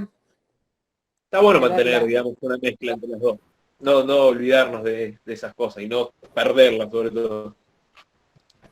Claro, mirar un poco más la ciudad, ¿no? Ese es un ejercicio que tenemos que hacer. Pienso, no sé, por ejemplo... Mirar hacia arriba. Yo estoy pensando, sí, vos sabés que es la que daba estos guías del museo, nos decían, miren para arriba, que acá en Varadero tenés un montón de cosas. Por ejemplo, hay un caballo en lo que antes era la funeraria, yo no lo había visto en 23 años de vida que había, o sea, nada. Y vos lo ves ahí y decís, mira, eso está ahí. Mira, estaba ahí. Por eso, qué sé yo, también las visitas a los cementerios, importante, para reconocer estilos arquitectónicos, porque bueno, lo que predomina en la ciudad de los vivos va a predominar en la de los muertos, ¿sí? Y eso es así. Acá el estatus, ¿no? El prestigio que en las familias. Es interesante recorrer.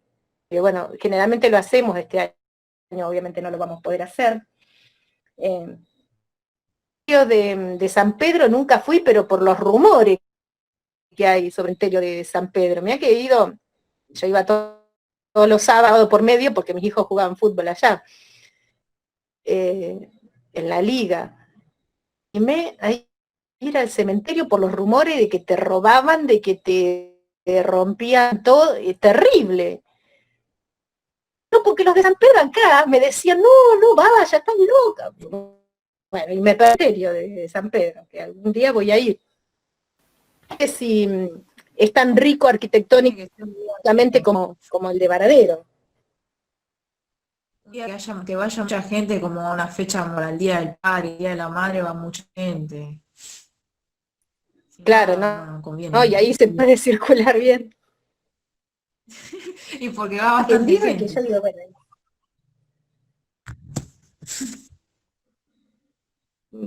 voy a ir.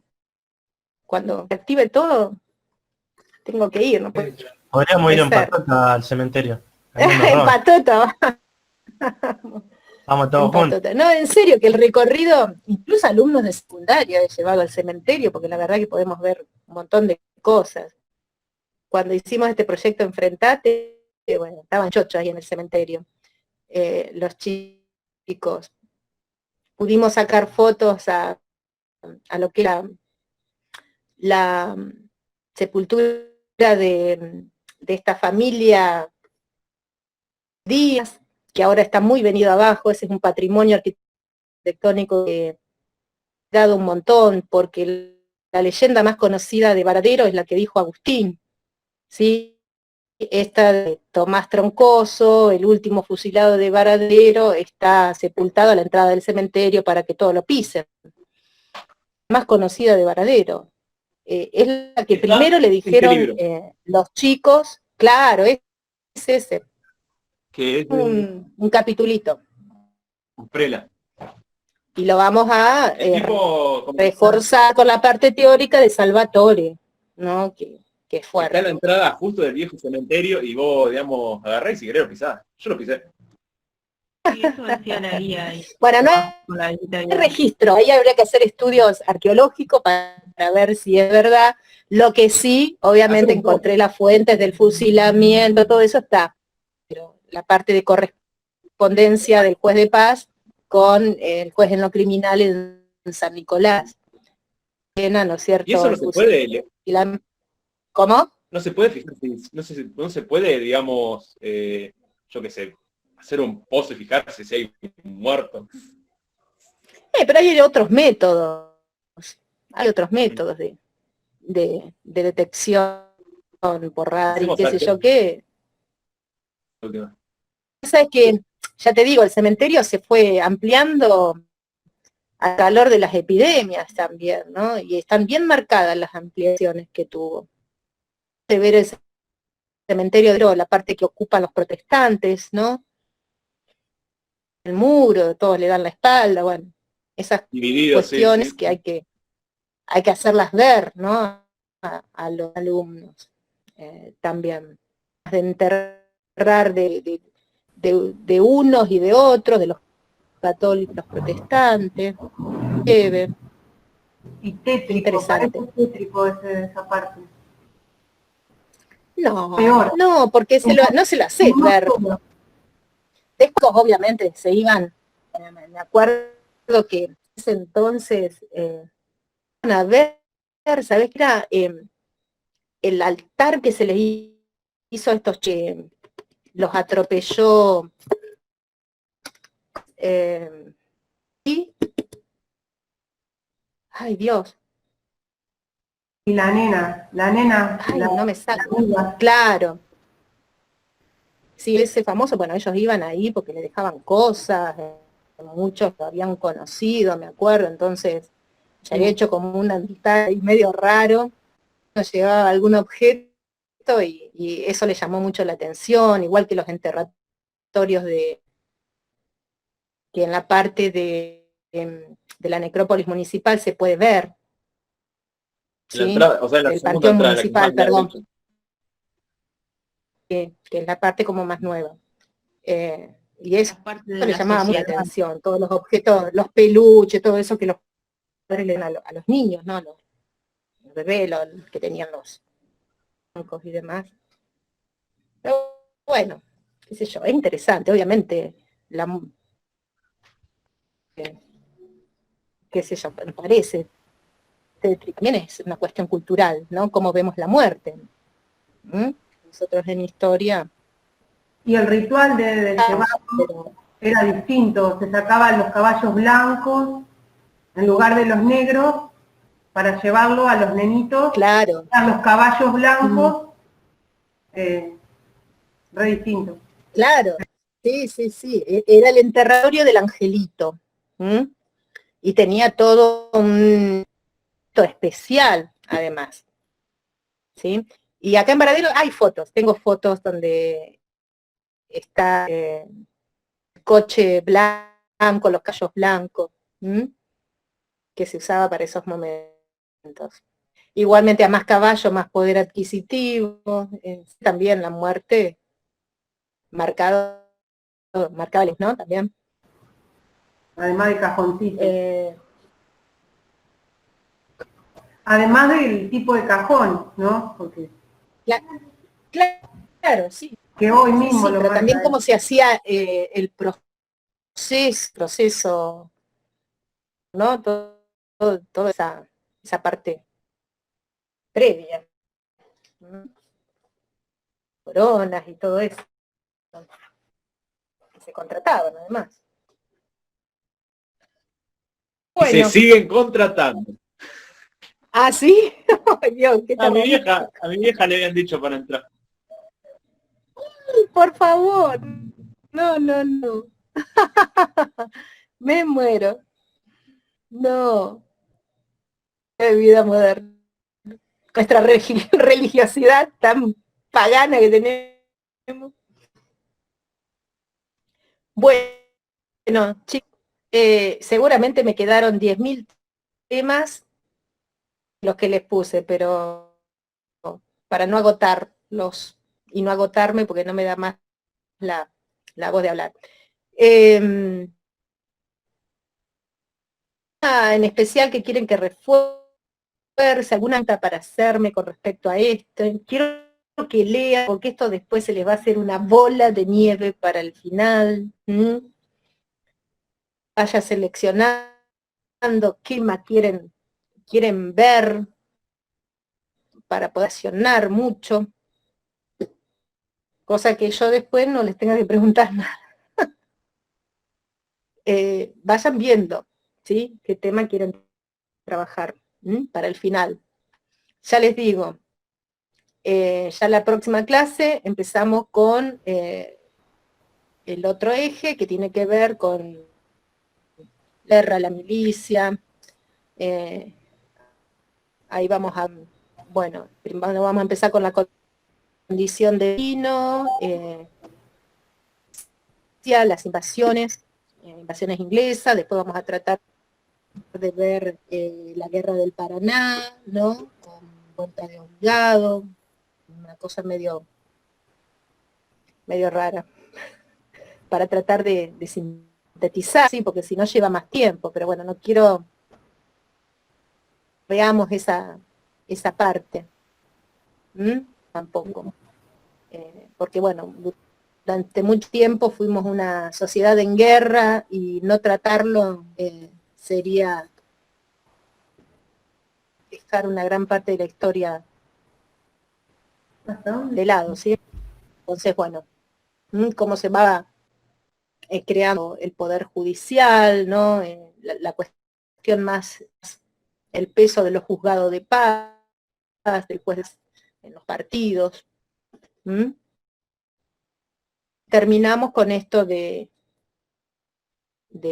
el último fusilamiento acá en Varadero y como ese Estado moderno que trata de ser moderno, vuelve un poco hacia atrás ante o una renovación de la barbarie en los campos, ¿no? En la campaña, que era el espacio que había que controlar, ¿no? El espacio salvaje. Y fíjense que ese crimen atroz realmente en el campo, en la parte rural, que siempre atemorizó.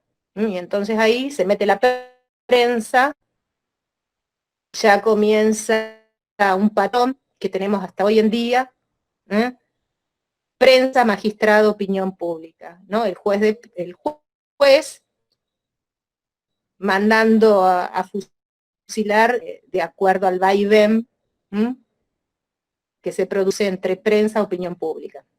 El tipo ¿Ya? balanceó todo en familia. ¿Cómo?